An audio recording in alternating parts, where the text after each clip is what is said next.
السلام علیکم دوستانو. په زلحق پارو کې د بیګ باش لیګ په لومړۍ لوبه کې بهترینه توپ اچونه وکړه.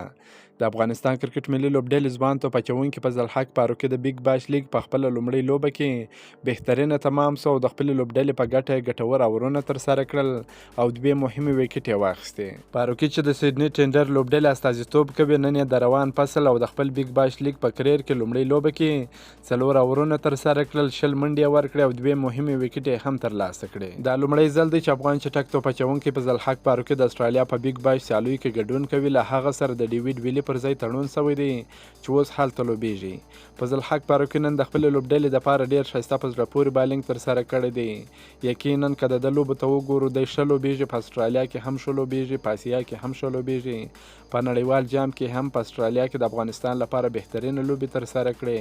په نن لوبه کې هم د خپلې لوبډلې دپاره بهترینه لوبه ترسره کړه. په زلحق پارو کې د افغانستان په فاسټ بالنګ کې یو بهترینه بالر دی. په دې هیله چې په راتلونکي کې دی نور هم په ځان باندې باور پیدا کړي، په ځان باندې کار وکړي چې په اخري اورونو کې ښه بالنګ ترسره کړي، لکه څنګه چې په اسیا جام کې د افغانستان او پاکستان لوبه وه. په اخري اورونو کې په زلحق پارو کې هیڅ ښه اورونه نه کړل ترسره چې د هغه وجه افغانستان لوبه وبایلل. بیا که د سریلانکا سیریز ته راسو، سریلانکا په سیریز کې هم په اخري اور کې د ډېره خرابه توپ اچونه ترسره کړل. نو په دې هیله چې په دی په ځان باندې کار وکړي او د افغانستان کرکټ بورډ هم په ده باندې زیات کار وکړي چې اخري اورونو کې پریشر نه اخلي.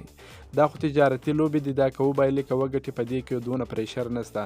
خو هغه خپلې ملي لوبې چې کوي په هغه کې نو بیا ډېر زیات پریشر اخلي.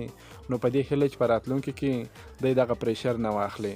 د یادولو وړ ده چې په بیګ باش لیګ کې راشد خان، مجیب رحمان او اظهار الحق نوید هم لوبیږي.